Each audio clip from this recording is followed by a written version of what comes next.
The Man Who Would Be King by Rudyard Kipling. Part 1. Brother to a prince and fellow to a beggar if he be found worthy. The law, as quoted, lays down a fair conduct of life, and one not easy to follow. I have been fellow to a beggar again and again under circumstances which prevented either of us finding out whether the other was worthy. I have still to be brother to a prince, though I once came near to kinship with what might have been a veritable king, and was promised the reversion of a kingdom, army, law courts, revenue and policy all complete. But today I greatly fear that my king is dead, and if I want a crown I must go hunt for it myself. The beginning of everything was in a railway train upon the road to Mo from Ajmer. There had been a deficit in the budget, which necessitated travelling not second class, which is only half as dear as first class, but by intermediate, which is very awful indeed. There are no cushions in the intermediate class, and the population are either intermediate, which is Eurasian, or native, which for a long night journey is nasty, or loafer, which is amusing, though intoxicated. Intermediates do not buy from refreshment rooms. They carry their food in bundles and pots, and buy sweets from the native sweetmeat sellers, and drink the roadside water. This is why in hot weather intermediates are taken out of the carriages dead, and in all weathers are most properly looked down upon.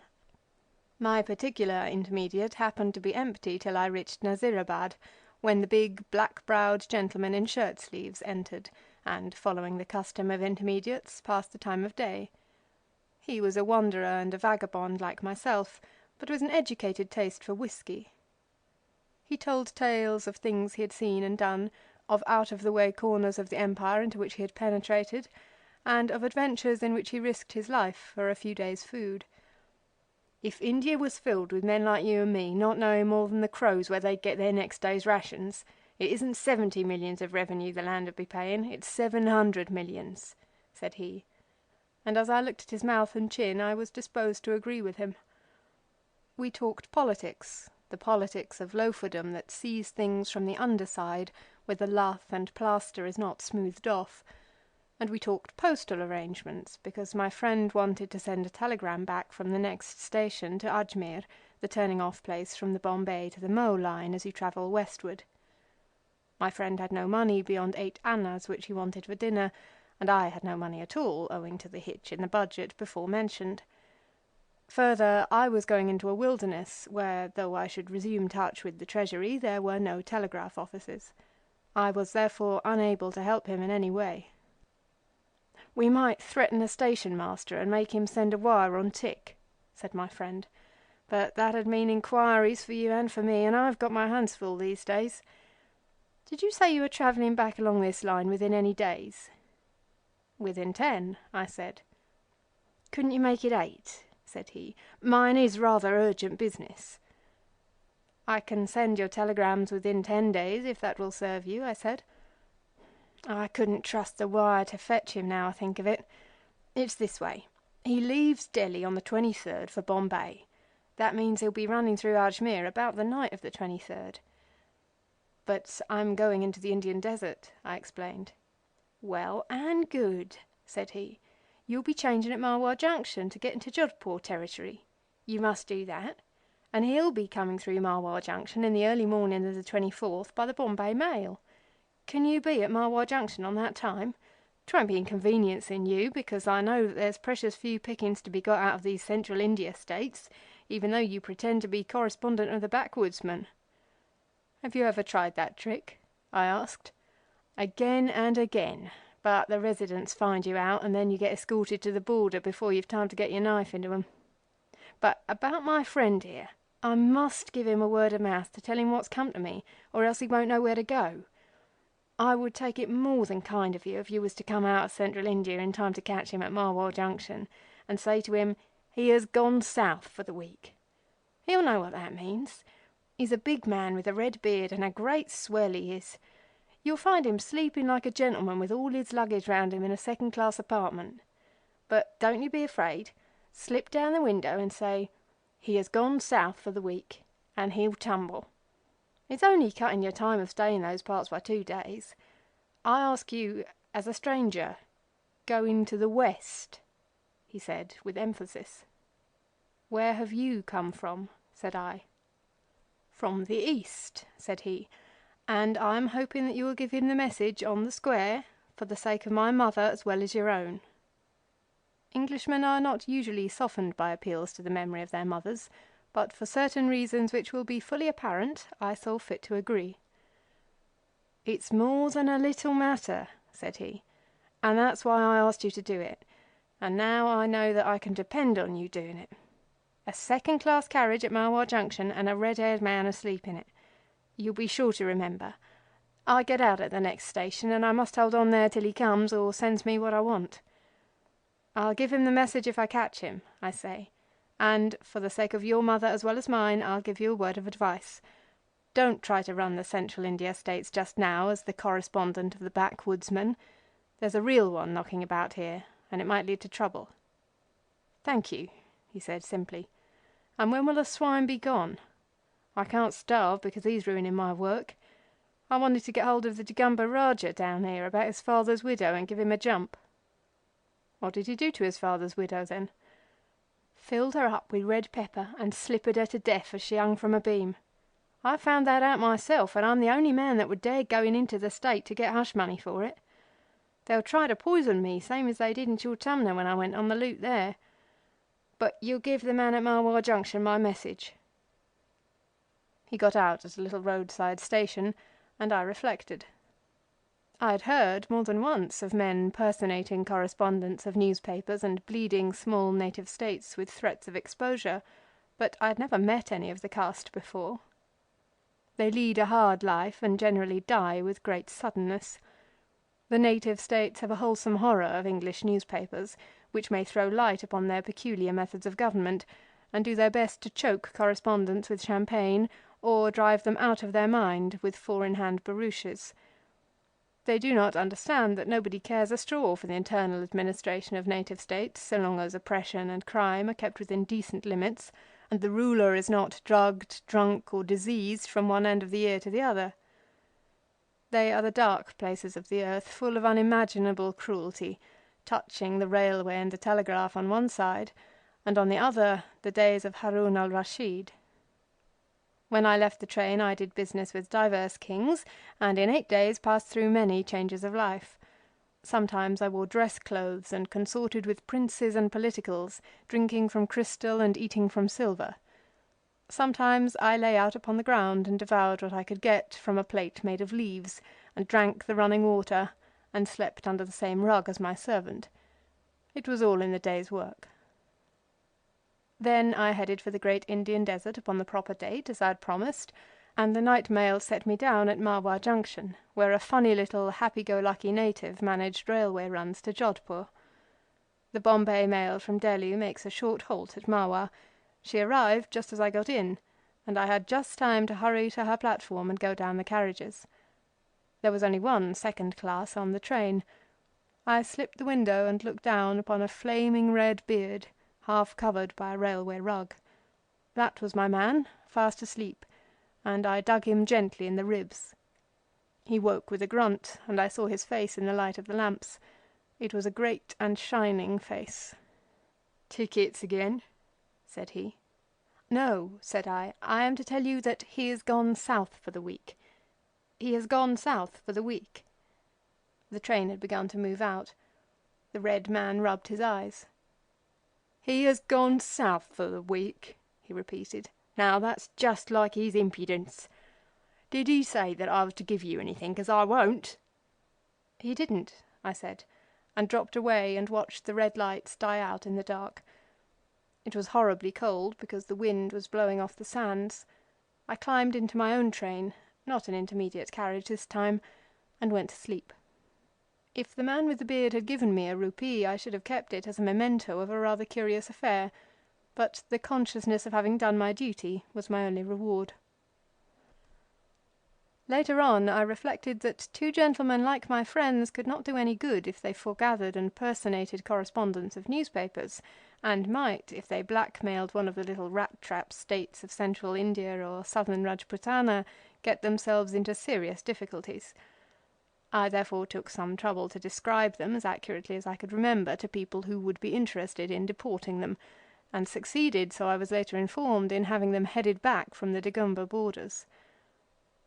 Then I became respectable and returned to an office where there were no kings and no incidents outside the daily manufacture of a newspaper. A newspaper office seems to attract every conceivable sort of person, to the prejudice of discipline.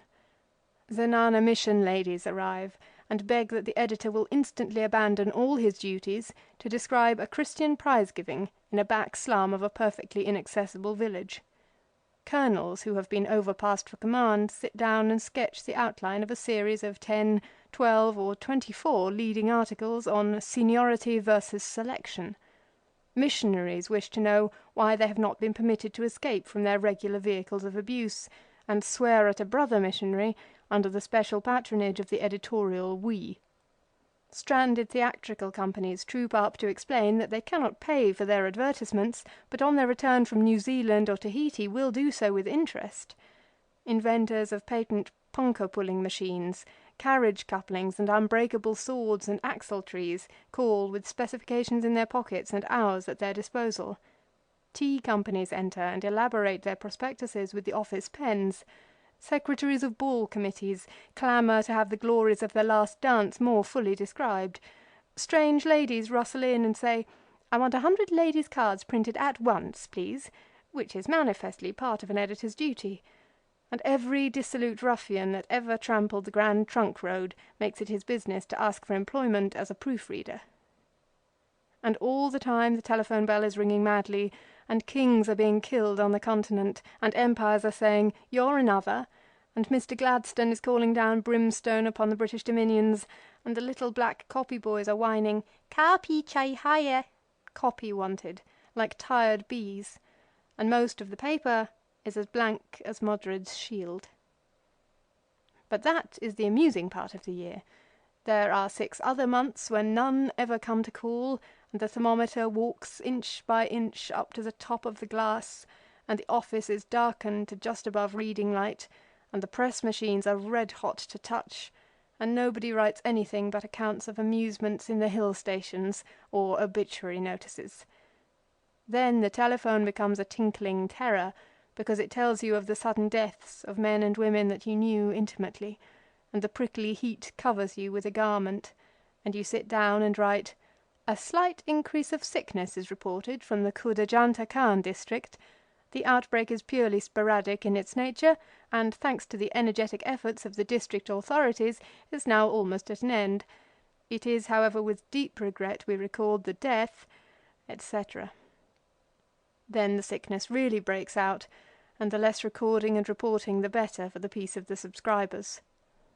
But the empires and the kings continue to divert themselves as selfishly as before, and the foreman thinks that a daily paper really ought to come out once in 24 hours, and all the people at the hill stations, in the middle of their amusements, say, "Good gracious, why can't the paper be sparkling? I'm sure there's plenty going on up here." That is the dark half of the moon, and, as the advertisements say, must be experienced to be appreciated. It was in that season, and a remarkably evil season, that the paper began running the last issue of the week on Saturday night, which is to say Sunday morning, after the custom of a London paper. This was a great convenience, for immediately after the paper was put to bed, the dawn would lower the thermometer from 96 degrees to almost 84 degrees for half an hour, and in that chill, you have no idea how cold is 84 degrees on the grass until you begin to pray for it, a very tired man could get off to sleep ere the heat roused him. One Saturday night it was my pleasant duty to put the paper to bed alone. A king or courtier or a courtesan or a community was going to die or get a new constitution or do something that was important on the other side of the world, and the paper was to be held open till the last possible minute in order to catch the telegram. It was a pitchy black night, as stifling as a June night can be, and the loo, the red-hot wind from the westward, was booming among the tinder-dry trees and pretending that the rain was on its heels. Now and again a spot of almost boiling water would fall on the dust with the flop of a frog, but all our weary world knew that was only pretence. It was a shade cooler in the press room than the office, so I sat there while the type ticked and clicked, and the nightjars hooted at the windows, and the all but naked compositors wiped the sweat from their foreheads and called for water. The thing that was keeping us back, whatever it was, would not come off, though the loo dropped and the last type was set, and the whole round earth stood still in the choking heat with its finger on its lip to wait the event. I drowsed and wondered whether the telegraph was a blessing, and whether this dying man or struggling people might be aware of the inconvenience the delay was causing.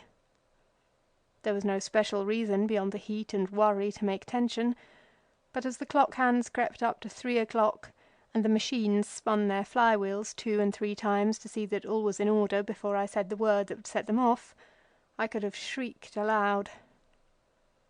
Then the roar and rattle of the wheels shivered the quiet into little bits. I rose to go away, but 2 men in white clothes stood in front of me. The first one said, "It's him." The second said, "So it is." And they both laughed almost as loudly as the machinery roared, and mopped their foreheads.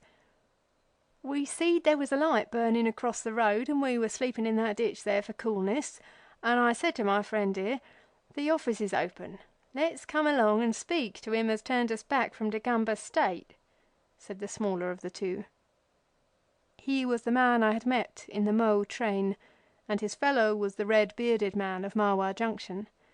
There was no mistaking the eyebrows of the one or the beard of the other. I was not pleased, because I wished to go to sleep, not to squabble with loafers. "What do you want?" I asked. "Half an hour's talk with you, cool and comfortable in the office," said the red-bearded man. "We'd like some drink. The contract doesn't begin yet, Peachy, so you needn't look. But what we really want is advice. We don't want money. We ask you as a favour because we found out you did us a bad turn about Dagomba State." I led from the press room to the stifling office with the maps on the walls, and the red-haired man rubbed his hands. "That's something like," said he. "This was the proper shop to come to.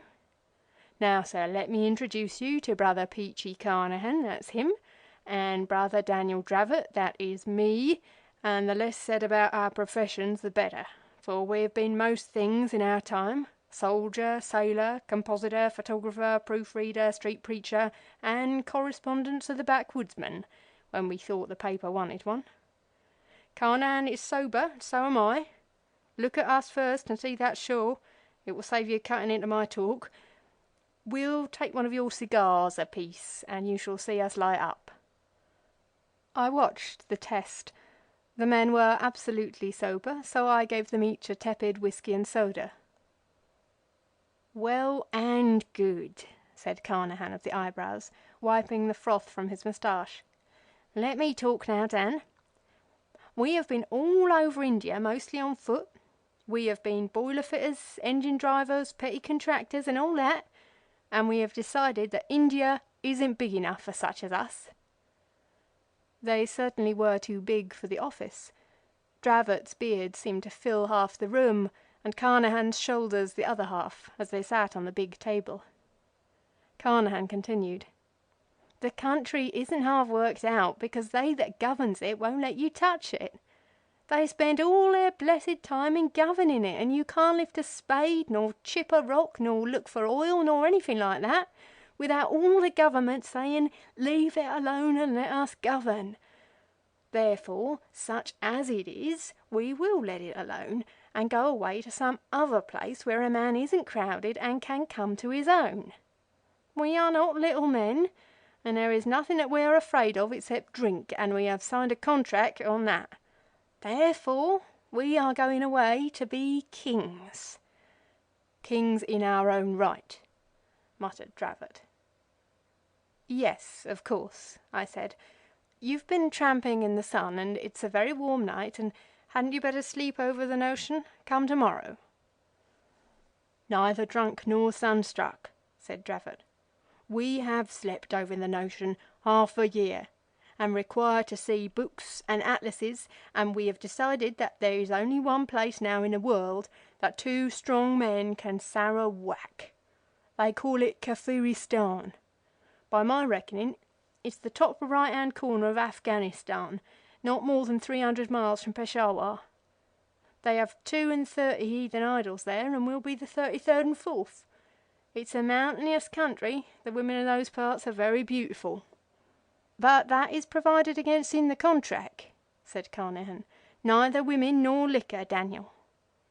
And that's all we know, except that no one has gone there, and they fight, and in any place where they fight, a man who knows how to drill men can always be a king. We shall go to those parts and say to any king we find, "Do you want to vanquish your foes?" And we will show him how to drill men, for that we know better than anything else. Then we will subvert that king and seize his throne and establish a dynasty.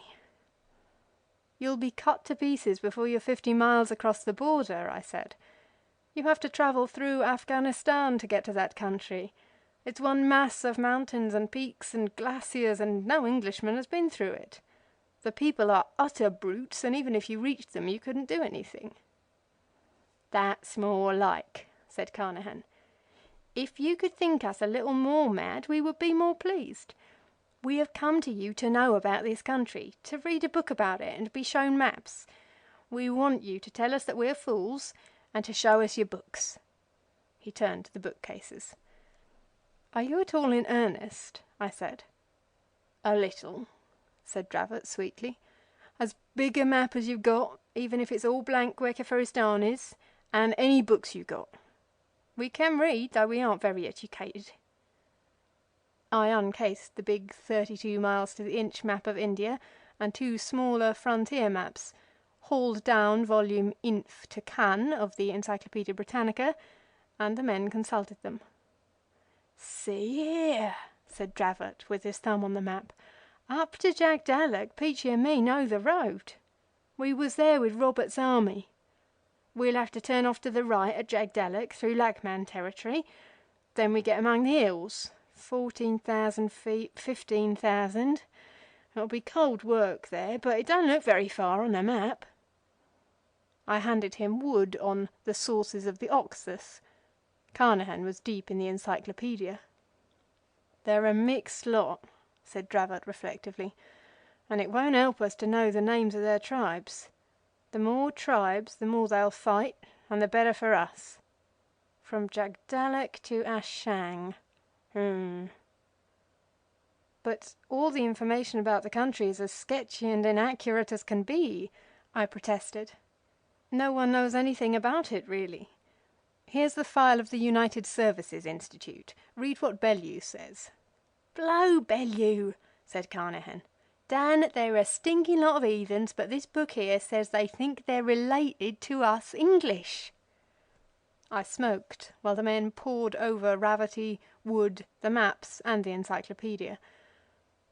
There is no use your waiting, said Dravot politely. It's about 4 o'clock now. We'll go before 6 o'clock if you want to sleep, and we won't steal any of the papers. Don't you sit up. We're 2 harmless lunatics, and if you come tomorrow evening down to the Serai, we'll say goodbye to you. You are 2 fools, I answered. You'll be turned back at the frontier, or cut up the minute you set foot in Afghanistan. Do you want any money or a recommendation down country? I can help you to the chance of work next week. Next week we shall be hard at work ourselves, thank you, said Dravot. It isn't so easy being a king as it looks. When we've got our kingdom in going order, we'll let you know and you can come up and help us govern it. Would 2 lunatics make a contract like that? Said Carnehan, with subdued pride, showing me a greasy half-sheet of notepaper, on which was written the following. I copied it then and there as a curiosity. This contracts between me and you pursuing witnesseth in the name of God, Amen, and so forth. 1. That me and you will settle this matter together, i.e. to be kings of Kafiristan. 2. That you and me will not, while this matter is being settled, look at any liquor nor any woman, black, white, or brown, so as to get mixed up with one or the other harmful. 3. That we conduct ourselves with dignity and discretion, and if one of us gets into trouble, the other will stay by him. Signed by you and me this day, Peachy Taliaferro Carnehan, Daniel Dravot, both gentlemen at large." "There was no need for the last article," said Carnehan, blushing modestly, "but it looks regular. Now you know the sort of men that loafers are. We are loafers, Dan, until we get out of India. And do you think that we would sign a contract like that unless we was in earnest? We have kept away from the two things that make life worth having." "You won't enjoy your lives much longer if you're going to try this idiotic adventure. Don't set the office on fire," I said, "and go away before 9 o'clock." I left them still poring over the maps and making notes on the back of the contract. "Be sure to come down to the Serai tomorrow," were their parting words. The Man Who Would Be King by Rudyard Kipling, Part 2. The Kumharsen Serai is the great four-square sink of humanity, where the strings of camels and horses from the north load and unload. All the nationalities of Central Asia may be found there, and most of the folk of India proper. Balkh and Bokhara there meet Bengal and Bombay, and try to draw eye teeth. You can buy ponies, turquoises, Persian pussycats, saddlebags, fat-tailed sheep, and musk in the Kumharsen Serai, and get many strange things for nothing. In the afternoon I went down to see whether my friends intended to keep their word, or were lying there drunk. A priest attired in fragments of ribbons and rags stalked up to me, gravely twisting a child's paper whirligig. Behind him was his servant, bending under the load of a crate of mud toys. The two were loading up 2 camels, and the inhabitants of the Serai watched them with shrieks of laughter. "The priest is mad," said a horse dealer to me. "He is going up to Kabul to sell toys to the Amir. He will either be raised to honor or have his head cut off. He came in here this morning and has been behaving madly ever since." "The witless are under the protection of God," stammered a flat-cheeked Uzbek in broken Hindi. "They foretell future events." "Would they could have foretold that my caravan would have been cut up by the Shinwaris almost within shadow of the pass," grunted the Yusufzai agent of a Rajputana trading house, whose goods had been diverted into the hands of other robbers just across the border, and whose misfortunes were the laughing-stock of the bazaar. "Oi, priest, whence come you and whither do you go?" "From Roum have I come," shouted the priest, waving his whirligig. "From Roum, blown by the breath of 100 devils across the sea. Oh, thieves, robbers, liars, the blessing of Pir Khan on pigs, dogs, and perjurers. Who will take the protected of God to the north to sell charms that are never still to the Amir? The camels shall not gall, the sons shall not fall sick, and the wives shall remain faithful while they are away, of the men who give me place in their caravan. Who will assist me to slipper the king of the Roos with a golden slipper with a silver heel? The protection of Pir Khan be upon his labors." He spread out the skirts of his gabardine and pirouetted between the lines of tethered horses. "There starts a caravan from Peshawar to Kabul in 20 days, Husrut," said the Yusufzai trader. "My camels go therewith. Do thou also go and bring us good luck." "I will go even now," shouted the priest. "I will depart upon my winged camels and be at Peshawar in a day. Ho, Hazir Mir Khan," he yelled to his servant, "drive out the camels, but let me first mount my own." He leapt on the back of his beast as it knelt, and, turning round to me, cried, "Come thou also, Sahib, a little along the road, and I will sell thee a charm, an amulet that shall make thee king of Kafiristan." Then the light broke upon me, and I followed the 2 camels out of the Serai till we reached open road, and the priest halted. "What do you think of that?" said he in English. "Carnehan can't talk their patter, so I've made him my servant. He makes a handsome servant. 'Tisn't for nothing that I've been knocking about the country for 14 years. Didn't I do that talk neat? We'll hitch on to a caravan at Peshawar till we get to Jagdallak, and then we'll see if we can get donkeys for our camels and strike into Kafiristan. Whirligigs for the Amir, oh Lord! Put your hand under the camel bags and tell me what you feel." I felt the butt of a martini, and another and another. 20 of 'em, said Dravot placidly. 20 of 'em and ammunition to correspond, under the whirligigs and the mud dolls. "Heaven help you if you're caught with those things," I said. "A martini is worth our weight in silver among the Pathans. 1,500 rupees of capital, every rupee we could beg, borrow or steal, are invested on those 2 camels," said Dravot. "We won't get caught. We're going through the Khyber with a regular caravan. Who'd touch a poor mad priest?" "Have you got everything you want?" I asked, overcome with astonishment. "Not yet, but we shall soon. Give us a memento of your kindness, brother. You did me a service yesterday and that time in Marwell. Half my kingdom shall you have, as the saying is." I slipped a small charm compass from my watch chain and handed it up to the priest. "Goodbye," said Dravot, giving me hand cautiously. "It's the last time we'll shake hands with an Englishman these many days. Shake hands with him, Carnehan," he cried as the second camel passed me. Carnehan leaned down and shook hands. Then the camels passed away along the dusty road, and I was left alone to wonder. My eye could detect no failure in the disguises.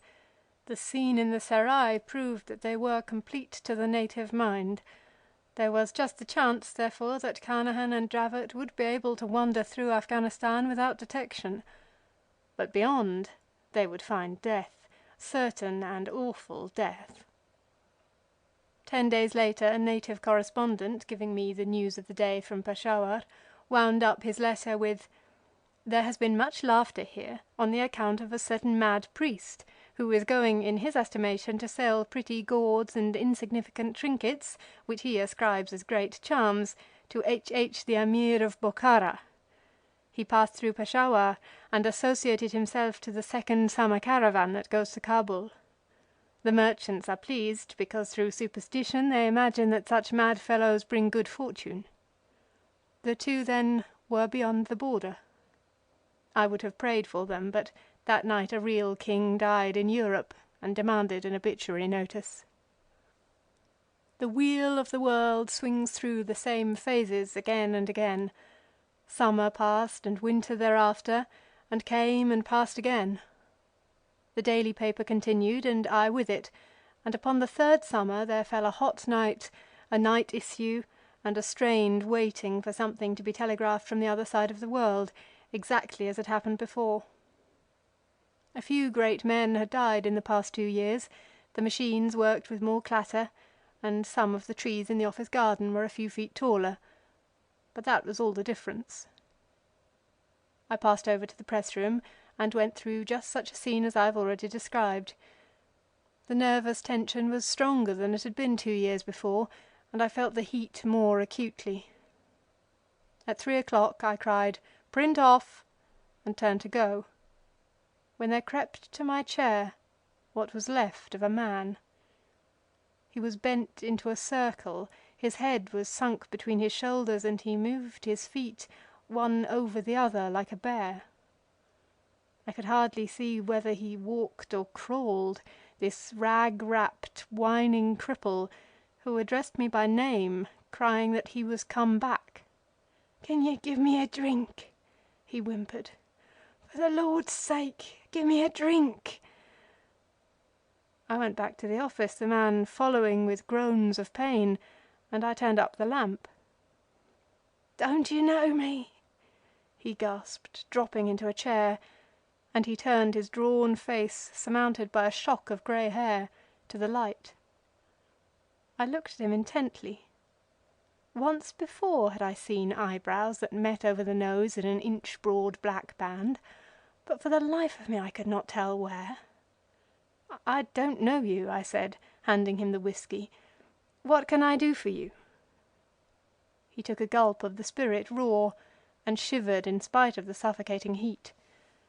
"I've come back," he repeated, "and I was the King of Kafiristan, me and Dravot, crowned kings we was. In this office we settled it, you sitting there and giving us the books. I'm Peachy Taliaferro Carnahan, and you've been sitting here ever since. Oh, Lord!" I was more than a little astonished and expressed my feelings accordingly. "It's true," said Carnahan, with a dry cackle, nursing his feet which were wrapped in rags. "True as gospel, kings we were with crowns upon our heads, me and Dravot. Poor Dan, oh poor Dan, that would never take advice, not though I begged of him." "Take the whisky," I said, "and take your own time. Tell me all you can recollect of everything from beginning to end. You got across the border on your camels, Dravot dressed as a mad priest and you his servant. Do you remember that?" "I ain't mad yet, but I shall be that way soon. Of course I remember. Keep looking at me, or maybe my words will go all to pieces. Keep looking at me in my eyes and don't say anything." I leaned forward and looked into his face as steadily as I could. He dropped one hand upon the table and I grasped it by the wrist. It was twisted like a bird's claw, and upon the back was a ragged, red, diamond-shaped scar. "No, don't look there. Look at me," said Carnahan. "That comes afterward, but for the Lord's sake don't distract me. We left with that caravan, me and Dravot playing all sorts of antics to amuse the people we were with. Dravot used to make us laugh in the evenings when all the people was cooking their dinners, and what did they do then? They lit little fires with sparks that went into Dravot's beard, and we all laughed, fit to die. Little red fires they was going into Dravot's big red beard. So funny." His eyes left mine and he smiled foolishly. "You went as far as Jagdallak with that caravan," I said at a venture, "after you had lit those fires? To Jagdallak, where you turned off to try to get into Kafiristan?" "No, we didn't neither. What are you talking about? We turned off before Jagdallak because we heard the roads was good. But they wasn't good enough for our 2 camels, mine and Dravot's. When we left the caravan, Dravot took off all his clothes, and mine too, and said we would be heathen because the Kafirs didn't allow Mohammedans to talk to them. So we dressed betwixt and between, and such a sight as Daniel Dravot I never saw yet nor expect to see again. He burned off his beard and slung a sheepskin over his shoulder and shaved his head into patterns. He shaved mine too and made me wear outrageous things to look like a heathen. That was in a most mountainous country, and our camels couldn't go along any more because of the mountains. They were tall and black. Coming home I saw them fight like wild goats. There are lots of goats in Kafiristan. And these mountains, they never keep still, no more than the goats. Always fighting they are, and don't let you sleep at night." "Take some more whisky," I said very slowly. "What did you and Daniel Dravot do when the camels could go no farther because of the rough roads that led into Kafiristan?" "What did which do?" "There was a party called Peachy Taliaferro Carnahan that was with Dravot. Shall I tell you about him? He died out there in the cold. Slap from the bridge fell old Peachy, turning and twisting in the air like a penny whirligig that you can sell to the Amir. Now they was 2 for 3 halfpence, those whirligigs, or I'm much mistaken and woeful sore. And then these camels were no use, and Peachy said to Dravot, 'For the Lord's sake, let's get out of this before our heads are chopped off.' And with that they killed the camels all along the mountains, not having anything in particular to eat, but first they took off the boxes with the guns and the ammunition, till 2 men came along driving 4 mules. Dravot up and dances in front of them singing, "Sell me 4 mules." Says the first man, "If you're rich enough to buy, you're rich enough to rob." But before ever he could put his hand to his knife, Dravot breaks his neck over his knee and the other party runs away. So Carnehan loaded the mules with rifles that was taken off the camels, and together we starts forward into those bitter cold mountainous parts, and never a road broader than the back of your hand. He paused for a moment while I asked him if he could remember the nature of the country through which they had journeyed. "I'm telling you as straight as I can, but my head isn't as good as it might be. They drove nails through it to make me hear better how Dravot died. The country was mountainous, and the mules were most contrary, and the inhabitants was dispersed and solitary. They went up and up, and down, and that other party, Carnehan, was imploring of Dravot not to sing and whistle so loud for fear of bringing down the tremendous avalanches. But Dravot says that if a king couldn't sing it wasn't worth being a king, and whacked the mules over the rump and never took no heed for 10 cold days. We came to a big level valley all among the mountains, and the mules was near dead, so we killed 'em, not having anything in special for them or us to eat. We sat upon the boxes and played odd and even with the cartridges that was jolted out. Then 10 men with bows and arrows ran down that valley, chasing 20 men with bows and arrows, and the row was tremendous. They was fair men, fairer than you or me, with yellow hair and remarkable well built. Says Dravot, unpacking the guns, "This is the beginning of the business. We'll fight for the 10 men." And with that he fires 2 rifles at the 20 men and drops one of them at 200 yards from the rock where he was sitting. The other men began to run, but Carnehan and Dravot sits on the boxes picking them off at all ranges up and down the valley.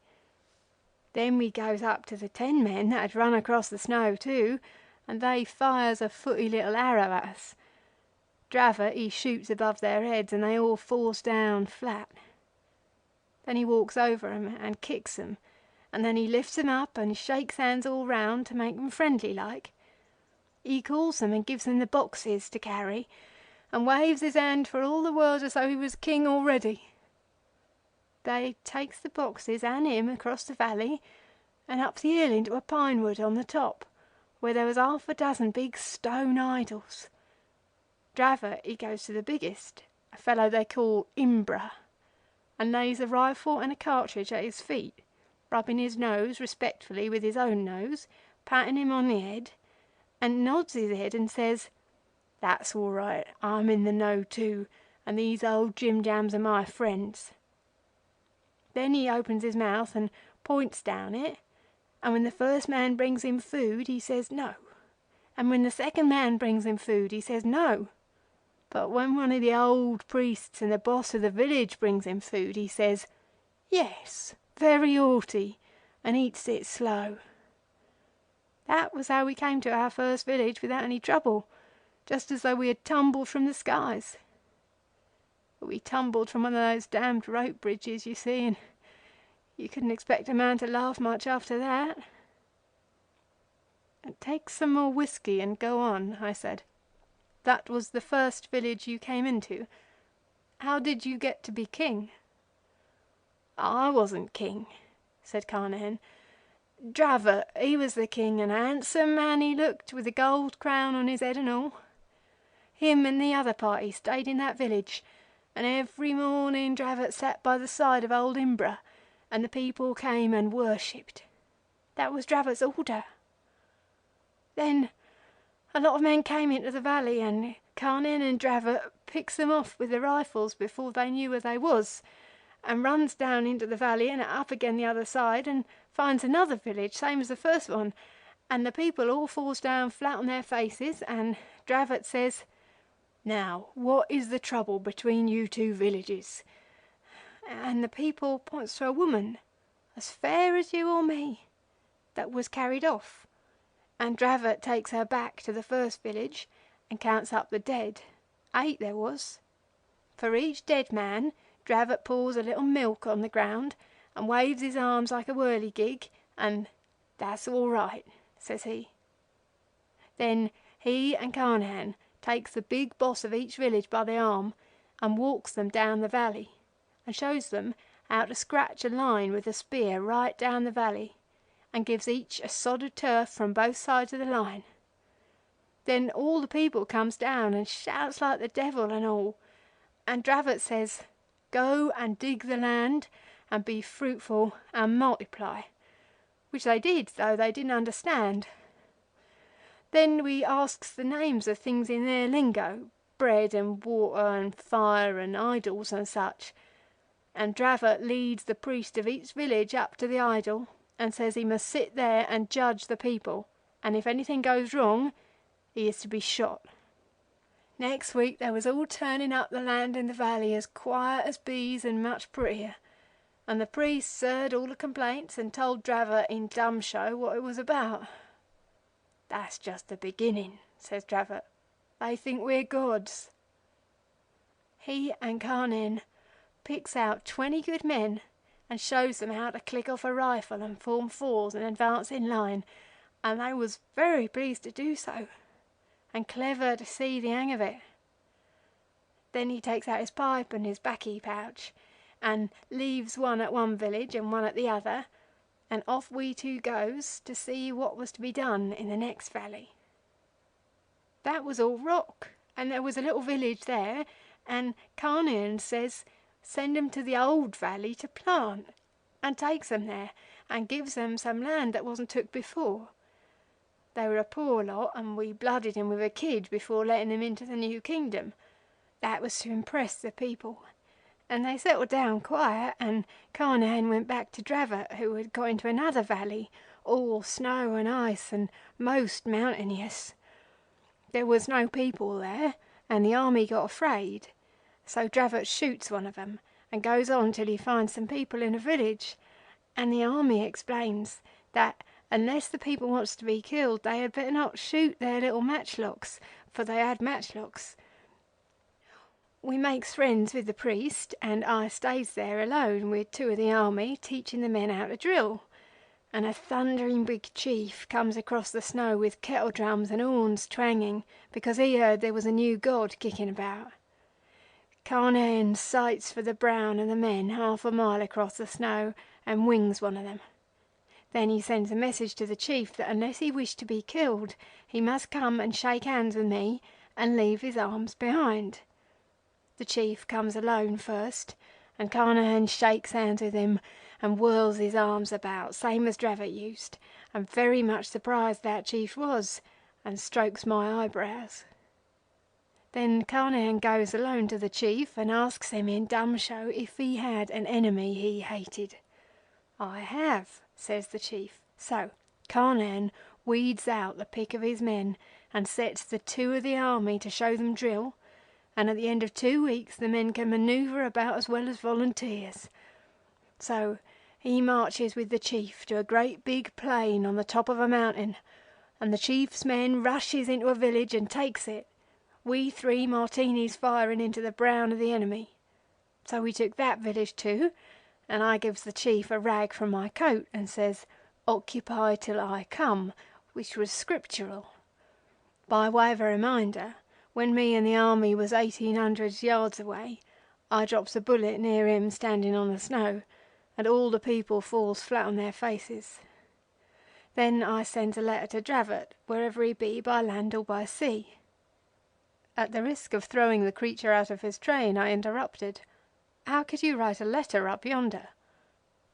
"The letter? Oh, the letter. Keep looking at me between the eyes, please. It was a string talk letter, that we'd learnt the way of it from a blind beggar in the Punjab." I remember that there once had come to the office a blind man with a knotted twig and a piece of string which he wound round the twig according to some cipher of his own. He could, after the lapse of days or hours, repeat the sentence which he had reeled up. He had reduced the alphabet to 11 primitive sounds and tried to teach me his method, but I could not understand. "I sent that letter to Dravot," said Carnehan, and told him to come back because this kingdom was growing too big for me to handle. And then I struck for the first valley to see how the priests were working. They called the village we took along with the chief Bashkai, and the first village we took Erheb. The priests at Erheb was doing all right, but they had a lot of pending cases about land to show me, and some men from another village had been firing arrows at night. I went out and looked for that village and fired 4 rounds at it from 1,000 yards. That used all the cartridges I cared to spend, and I waited for Dravot, who had been away 2 or 3 months, and I kept my people quiet. One morning I heard the devil's own noise of drums and horns, and Dan Dravot marches down the hill with his army and a tail of hundreds of men, and, which was the most amazing, a great gold crown on his head. "My God, Carnan," says Daniel, "this is a tremendous business, and we've got the whole country as far as it's worth having. I am the son of Alexander by Queen Semiramis, and you're my younger brother and a god too. It's the biggest thing we've ever seen. I've been marching and fighting for 6 weeks with the army, and every footy little village for 50 miles has come in rejoiceful. And more than that, I've got the key of the whole show, as you'll see, and I've got a crown for you." I told them to make 2 of them at a place called Shoe, where the gold lies in the rock like suet in mutton. Gold I've seen, and turquoise I've kicked out of the cliffs, and there's garnets in the sands of the river, and here's a chunk of amber that a man brought me. Call up all the priests and here, take your crown. One of the men opens a black hair bag, and I slips the crown on. It was too small and too heavy, but I wore it for the glory. Hammered gold it was, 5 pounds weight, like a hoop of a barrel. "Peachy," says Dravot, "we don't want to fight no more. The craft's the trick, so help me." And he brings forward that same chief that I left at Bashkai, Billy Fish we called him afterward, because he was so like Billy Fish that drove the big tank engine at Match on the Bolan in the old days. "Shake hands with him," says Dravot, and I shook hands and nearly dropped, for Billy Fish gave me the grip. I said nothing, but tried him with the fellow craft grip. He answers all right, and I tried the master's grip, but that was a slip. "A fellow craft he is," I said to Dan. "Does he know the word?" "He does," says Dan, "and all the priests know. It's a miracle. The chiefs and the priests can work a fellow craft lodge in a way that's very like ours, and they've cut the marks on the rock, but they don't know the 3rd degree, and they've come to find out. It's God's truth. I've known these long years that the Afghans knew up to the fellow craft degree, but this is a miracle. A god and a grand master of the craft am I, and a lodge in the 3rd degree I will open, and will raise the head priests and the chiefs of the villages.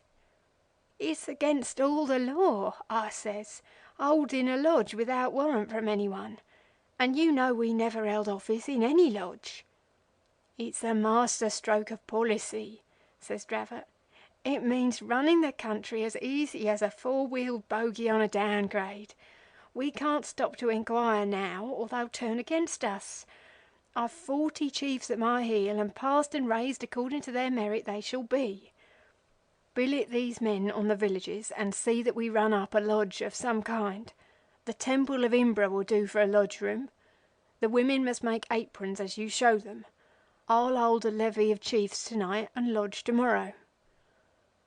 I was fair run off my legs, but I wasn't such a fool as not to see what a pull this craft business gave us. I showed the priests' families how to make aprons of the degrees, but for Dravot's apron, the blue border and marks was made out of turquoise lumps on white hide, not cloth. We took a great square stone in the temple for the master's chair, and little stones for the officers' chairs, and painted the black pavement with white squares, and did what we could to make things regular.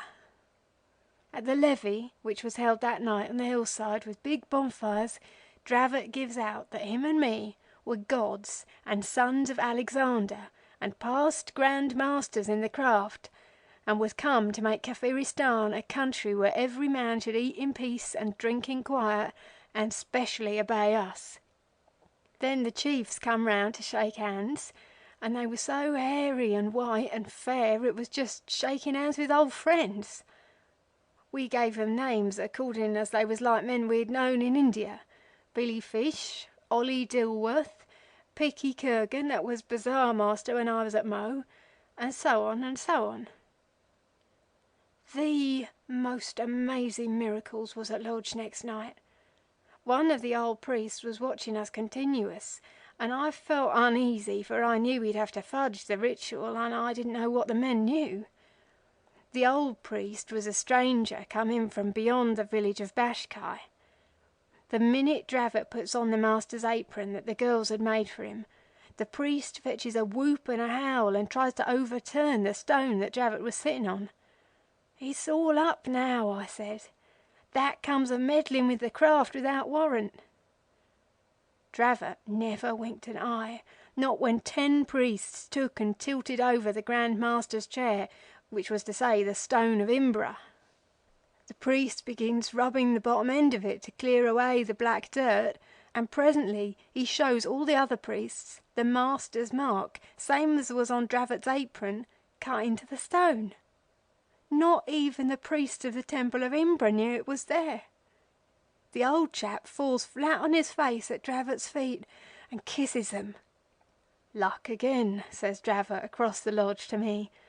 "They say it's the missing mark that no one could understand the why of. We're more than safe now."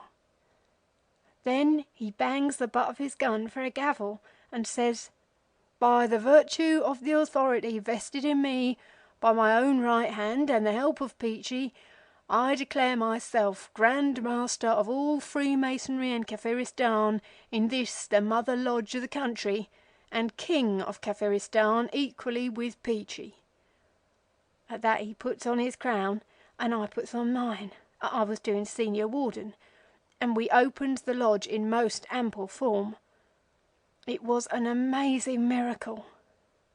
The priests moved in lodge through the first 2 degrees almost without telling, as if the memory was coming back to them.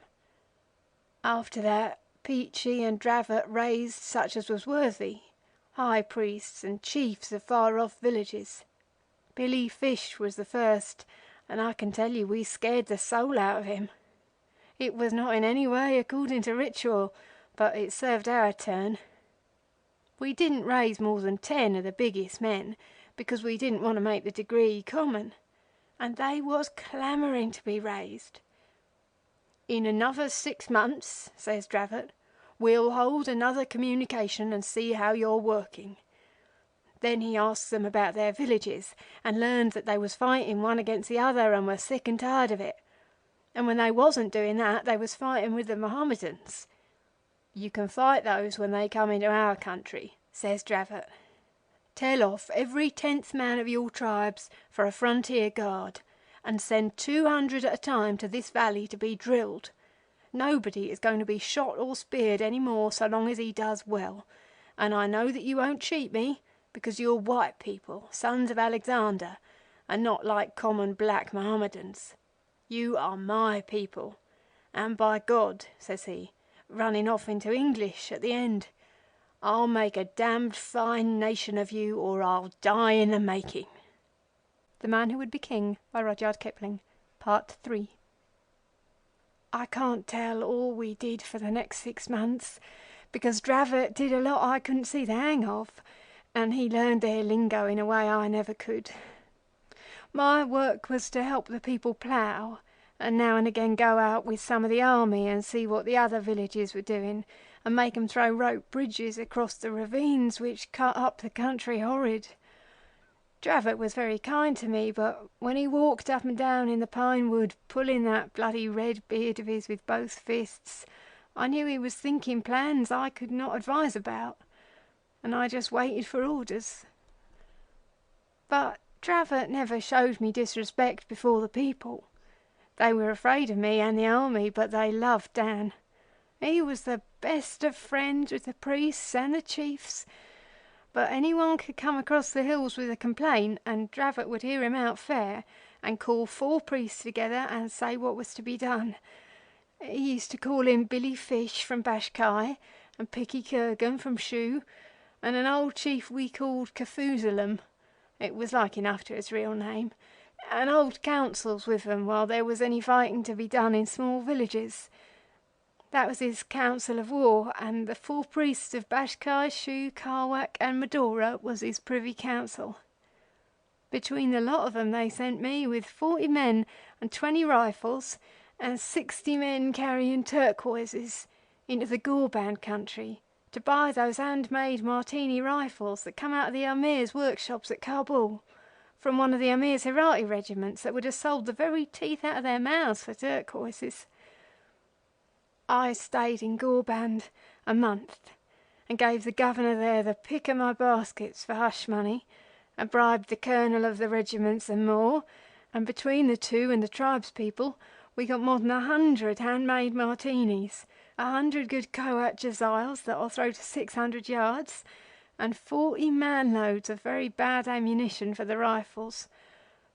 I came back with what I had and distributed 'em among the men that the chiefs sent me in to drill. Dravot was too busy to attend to those things, but the old army that we first made helped me, and we turned out 500 men that could drill, and 200 that knew how to hold arms pretty straight. Even those corkscrewed hand-made guns was a miracle to them. Dravot talked big about powder shops and factories, walking up and down in the pine wood when the winter was coming on. "I won't make a nation," says he. "I'll make an empire. These men aren't niggers, they're English. Look at their eyes, look at their mouths, look at the way they stand up. They sit on chairs in their own houses. They're the Lost Tribes or something like it, and they've grown to be English. I'll take a census in the spring if the priests don't get frightened. There must be a fair 2 million of them in these hills. The villages are full of little children. 2 million people, 250,000 fighting men, and all English. They only want the rifles and a little drilling. 250,000 men ready to cut in on Russia's right flank when she tries for India. Peachy man," he says, chewing his beard in great hunks, "we shall be emperors, emperors of the earth. Rudyard Brooke will be a suckling to us. I'll treat with the Viceroy on equal terms. I'll ask him to send me 12 pickled English, 12 that I know of, to help us govern a bit. There's Macrae, Sergeant Pensioner at Segowlee, many's the good dinner he's given me, and his wife a pair of trousers. There's Donkin, the warder of Toungoo Jail. There's hundreds that I could lay my hand on if I was in India. The Viceroy shall do it for me. I'll send a man through in the spring for those men, and I'll write for the dispensation from the Grand Lodge for what I've done as Grand Master. That and all the Sniders that will be thrown out when the native troops in India take up the Martini. They'll be worn smooth, but they'll do for fighting in these hills. 12 English, 100,000 Sniders run through the Amir's country in driblets. I'd be content with 20,000 in 1 year, and we'd be an empire. When everything was shipshape, I'd hand over the crown, this crown I'm wearing now, to Queen Victoria on my knees, and she'd say, 'Rise up, Sir Daniel Dravot.' Oh, it's big, I tell you. But there's so much to be done in every place, Bashkai, Sarawak, Shu and everywhere else." "What is it?" I says. "There are no more men coming in to be drilled this autumn. Look at those fat black clouds, they're bringing the snow." "It isn't that," says Daniel, putting his hand very hard on my shoulder.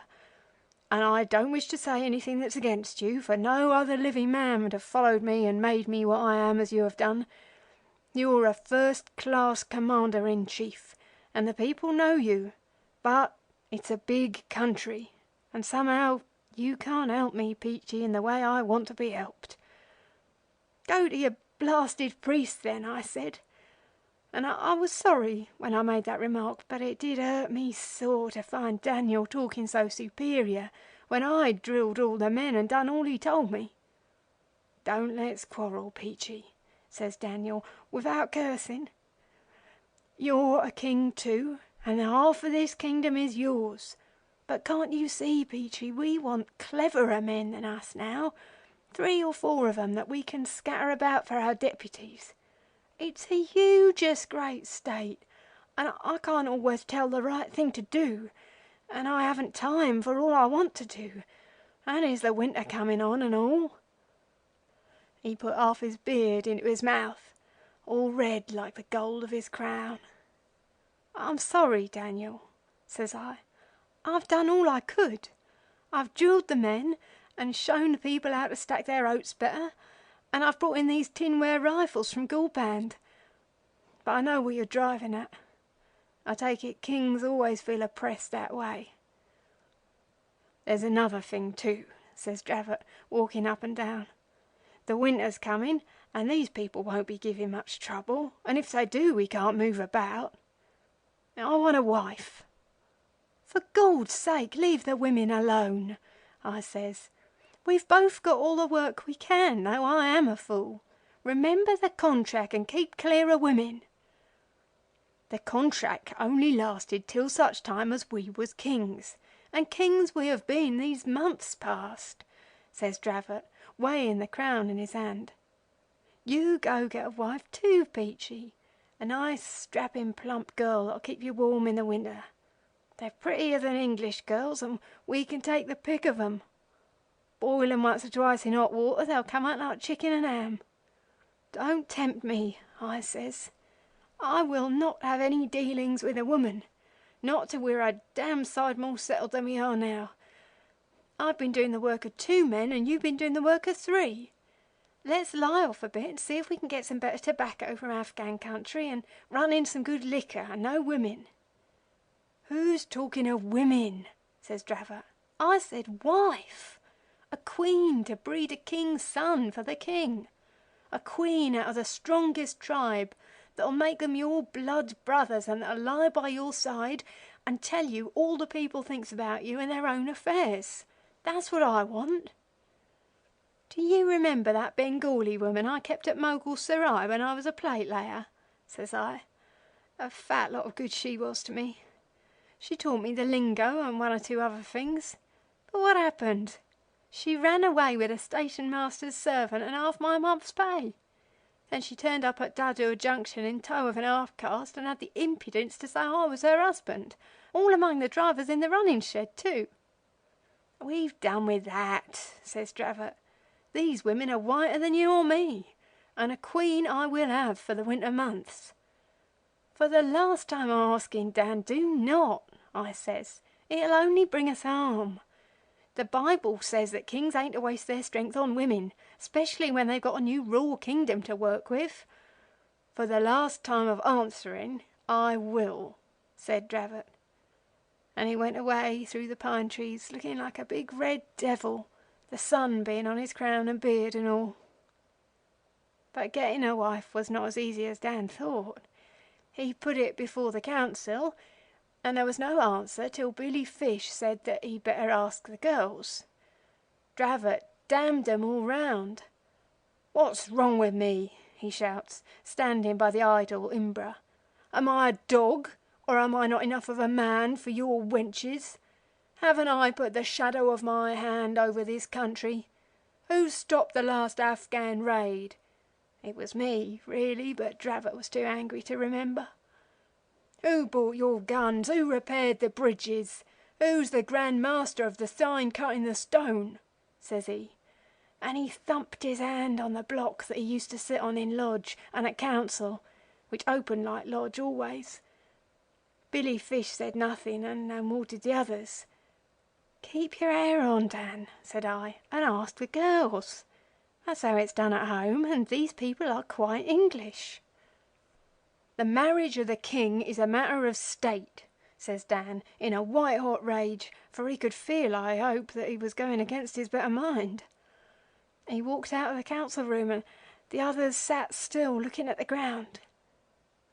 "Billy Fish," says I to the chief of Bashkai, "what's the difficulty here? A straight answer to a true friend."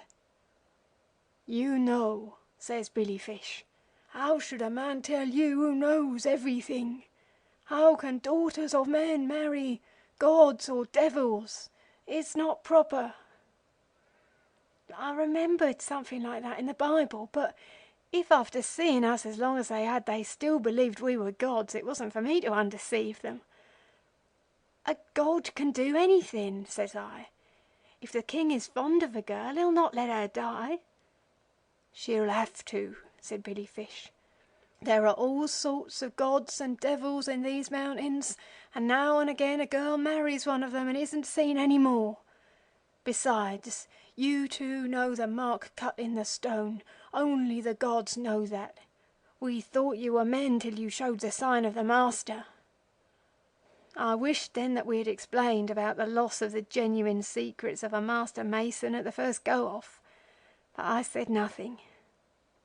All that night there was a blowing of horns in a little dark temple halfway down the hill, and I heard the girl crying fit to die. One of the priests told us that she was being prepared to marry the king. I'll have no nonsense of that kind, says Dan. I don't want to interfere with your customs, but I'll take my own wife. The girl's a little bit afraid, says the priest. She thinks she's going to die, and they are heartening of her up down in the temple. Hearten her very tender then, says Dravot, or I'll hearten you with the butt of a gun so you'll never want to be heartened again.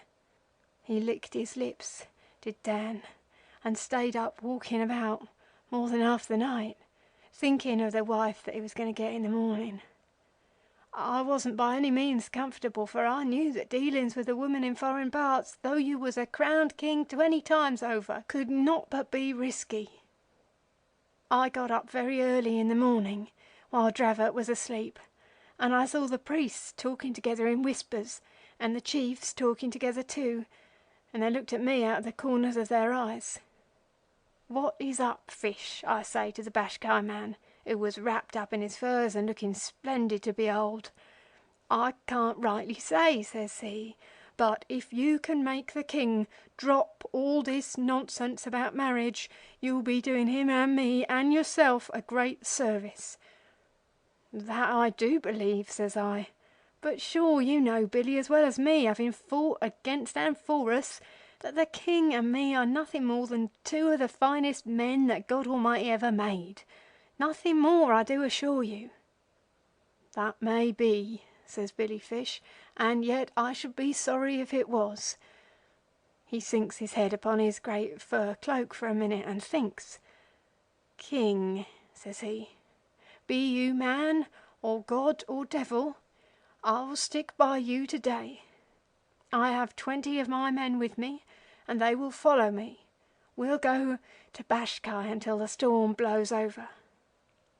A little snow had fallen in the night, and everything was white except the greasy fat clouds that blew down and down from the north. Dravot came out with his crown on his head, swinging his arms and stamping his feet and looking more pleased than Punch. "For the last time, drop it, Dan," says I in a whisper. "Billy Fish here says that there will be a row." "A row among my people," says Dravot. "Not much. Peachy, you're a fool not to get a wife too. Where's the girl?" says he, with a voice as loud as the braying of a jackass. "Come up, all the chiefs and priests, and let the Emperor see if his wife suits him." There was no need to call anyone. They were all there leaning on their guns and spears round the clearing in the centre of the pine wood. A lot of the priests went down to the little temple to bring up the girl, and the horns blew fit to wake the dead. Billy Fish saunters round and gets as close to Daniel as he could, and behind him stood his 20 men with matchlocks, not a man of them under 6 feet. I was next to Dravot, and behind me was 20 men of the regular army. Up comes the girl, and a strapping wench she was, covered with silver and turquoises, but white as death, and looking back every minute at the priests. "She'll do," said Dan, looking her over. "What's to be afraid of, lass? Come and kiss me." He puts his arm round her. She shuts her eyes, gives a bit of a squeak, and down goes her face in the side of Dan's flaming red beard. "The slut's bitten me," says he, clapping his hand to his neck, and sure enough his hand was red with blood. Billy Fish and 2 of his matchlock men catches hold of Dan by the shoulders and drags him into the Bashkai lot, while the priests howls in their lingo, "Neither God nor devil, but a man." I was all taken aback, for a priest cut at me in front and the army began firing into the Bashkai men. "God Almighty," says Dan, "what is the meaning of this?" "Come back, come away," says Billy Fish. "Ruin and mutiny is the matter. We'll break for Bashkai if we can." I tried to give some sort of orders to my men, the men of the regular army, but it was no use. So I fired into the brown of 'em with an English martini and drilled 3 beggars in a line. The valley was full of shouting, howling creatures, and every soul was shrieking, "Not a god nor a devil, but only a man." The Bashkai troops stuck to Billy Fish all they were worth, but their matchlocks wasn't half as good as the Kabul breech loaders, and 4 of 'em dropped. Dan was bellowing like a bull, for he was very wrathy, and Billy Fish had a hard job to prevent him running out at the crowd. "We can't stand," says Billy Fish. "Make a run for it down the valley. The whole place is against us." The matchlock men ran and we went down the valley in spite of Dravot. He was swearing horrible and crying out that he was a king. The priests rolled great stones on us and the regular army fired hard, and there wasn't more than 6 men, not counting Dan, Billy Fish and me, that came down to the bottom of the valley alive. Then they stopped firing and the horns in the temple blew again. "Come away, for Gord's sake, come away," says Billy Fish. "They'll send runners out to all the villages before ever we get to Bashkai. I can protect you there, but I can't do anything now." My own notion is that Dan began to go mad in his head from that hour. He stared up and down like a stuck pig. Then he was all for walking back alone and killing the priest with his bare hands, which he could have done. "An emperor am I," says Daniel, "and next year I shall be a knight of the Queen." "All right, Dan," says I, "but come along now while there's time." "It's your fault," says he, "for not looking after your army better. There was mutiny in the midst and you didn't know, you damned engine-driving, plate-laying, missionaries, pass-hunting hound." He sat upon a rock and called me every foul name that he could lay tongue to. I was too heart-sick to care, though it was all his foolishness that brought the smash. "I'm sorry, Dan," says I, "but there's no accounting for natives. This business is our 57. Maybe we'll make something out of it yet when we've got to Bashkai." "Let's get to Bashkai then," says Dan, "and by God, when I come back here again I'll sweep the valley so there isn't a bug in a blanket left." We walked all that day, and all that night Dan was stumping up and down on the snow, chewing his beard and muttering to himself. "There's no hope of getting clear," said Billy Fish. "The priests have sent runners to the villages to say that you are only men. Why didn't you stick on as gods till things was more settled? I'm a dead man," says Billy Fish, and he throws himself down on the snow and begins to pray to his gods. Next morning we was in a cruel bad country, all up and down, no level ground at all, and no food either. The 6 Bashkai men looked at Billy Fish hungry way, as if they wanted to ask something, but they never said a word. At noon we came to the top of a flat mountain all covered with snow, and when we climbed up into it, behold, there was an army in position waiting in the middle. "The runners have been very quick," says Billy Fish with a little bit of a laugh. "They're waiting for us." 3 or 4 men began to fire from the enemy's side, and a chance shot took Daniel in the calf of the leg. That brought him to his senses.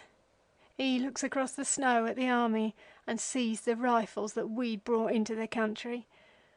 "We're done for," says he. "They are Englishmen, these people, and it's my blasted nonsense that's brought you to this. Get back, Billy Fish, and take your men away. You've done what you could, and now cut for it." "Carnan," says he, "shake hands with me and go along with Billy. Maybe they won't kill you. I'll go and meet them alone. It's me that did it. Me, the king." "Go?" says I. "Go to hell, Dan. I'm with you here. Billy Fish, you clear out and we two will meet those folk." "I'm a chief," says Billy Fish, quite quiet. "I'll stay with you. My men can go." The Bashkai fellows didn't wait for a second word, but ran off, and Dan and me and Billy Fish walked across to where the drums were drumming and the horns were horning. It was cold, awful cold. I've got that cold in the back of my head now. There's a lump of it there. The punkah coolies had gone to sleep. 2 kerosene lamps were blazing in the office, and the perspiration poured down my face and splashed on the blotter as I leaned forward. Carnehan was shivering, and I feared that his mind might go. I wiped my face, took a fresh grip of the piteously mangled hands, and said, "What happened after that?" The momentary shift of my eyes had broken the clear current. "What was you pleased to say?" whined Carnehan. "They took him without any sound. Not a little whisper all along the snow, not though the king knocked down the first man that set hand on him, not though old Peachy fired his last cartridge into the brown of 'em. Not a single solitary sound did those swines make. They just closed up tight, and I tell you their furs stunk. There was a man called Billy Fish, a good friend of us all, and they cut his throat, sir, then and there like a pig. And the king kicks up the bloody snow and says, 'We've had a dashed fine run for our money. What's coming next?' But Peachy Taliaferro, I tell you, sir, in confidence as betwixt 2 friends, he lost his head, sir. No, he didn't neither. The king lost his head. So he did, all along one of those cunning rope bridges. Kindly let me have the paper cutter, sir. It tilted this way. They marched him a mile across that snow to a rope bridge over a ravine with a river at the bottom. You may have seen such. They prodded him behind like an ox. 'Damn your eyes,' says the king. 'Do you suppose I can't die like a gentleman?' He turns to Peachy that was crying like a child. 'I've brought you to this, Peachy,' he says. 'Brought you out of your happy life to be killed in Kafiristan, where you was late Commander-in-Chief of the Emperor's forces. Say you forgive me, Peachy.' 'I do,' says Peachy. 'Fully and freely I do forgive you, Dan.' 'Shake hands, Peachy,' says he. 'I'm going now.' Out he goes, looking neither right nor left, and when he was plumb in the middle of those dizzy dancing ropes, 'Cut, you buggers!' he shouts. And they cut, and old Dan fell, turning round and round and round 20,000 miles, for he took half an hour to fall till he struck the water, and I could see his body caught on a rock, with the gold crown close beside. But do you know what they did to Peachy between 2 pine trees? They crucified him, sir, as Peachy's hand will show. They used wooden pegs for his hands and feet, but he didn't die. He hung there and screamed, and they took him down next day and said it was a miracle that he wasn't dead. They took him down. Poor old Peachy, they hadn't done them any harm. They hadn't done them any." He rocked to and fro and wept bitterly, wiping his eyes with the back of his scarred hands and moaning like a child for some 10 minutes. They was cruel enough to feed him up in the temple, because they said he was more of a god than old Daniel that was a man. Then they turned him out on the snow and told him to go home. And Peachy came home in about a year, begging along the roads quite safe. For Daniel Dravot, he walked before and said, 'Come along, Peachy, it's a big thing we're doing.' The mountains, they danced at night, and the mountains, they tried to fall on Peachy's head. But Dan, he held up his hand, and Peachy came along bent double. He never let go of Dan's hand, and he never let go of Dan's head. They gave it to him as a present in the temple to remind him not to come again, and though the crown was pure gold and Peachy was starving, never would Peachy sell the same. You know Dravot, sir. You knew Right Worshipful Brother Dravot. Look at him now." He fumbled in the mass of rags round his bent waist, brought out a black horsehair bag embroidered with silver thread, and shook therefrom onto my table the dried, withered head of Daniel Dravot. The morning sun that had long been paling the lamps struck the red beard and blind, sunken eyes, struck too a heavy circlet of gold studded with raw turquoises that Carnehan placed tenderly on the battered temples. "You be old now," said Carnehan. "The Emperor in his habit as he lived, the King of Kafiristan with his crown upon his head. Poor old Daniel, that was a monarch once." I shuddered, for in spite of defacements manifold, I recognized the head of the man of Marwar Junction. Carnehan rose to go. I attempted to stop him. He was not fit to walk abroad. "Let me take away the whisky and give me a little money," he gasped. "I was a king once. I'll go to the Deputy Commissioner and ask to sit in the poorhouse till I get my health. No, thank you, I can't wait till you get a carriage for me. I've urgent private affairs in the south, at Marwar." He shambled out of the office and departed in the direction of the Deputy Commissioner's house. That day at noon I had occasion to go down the blinding hot Mall, and I saw a crooked man crawling along the white dust of the roadside, his hat in his hand, quavering dolorously after the fashion of street singers at home. There was not a soul in sight, and he was out of all possible earshot of the houses, and he sang through his nose, turning his head from right to left. "The Son of God goes forth to war, a golden crown to gain.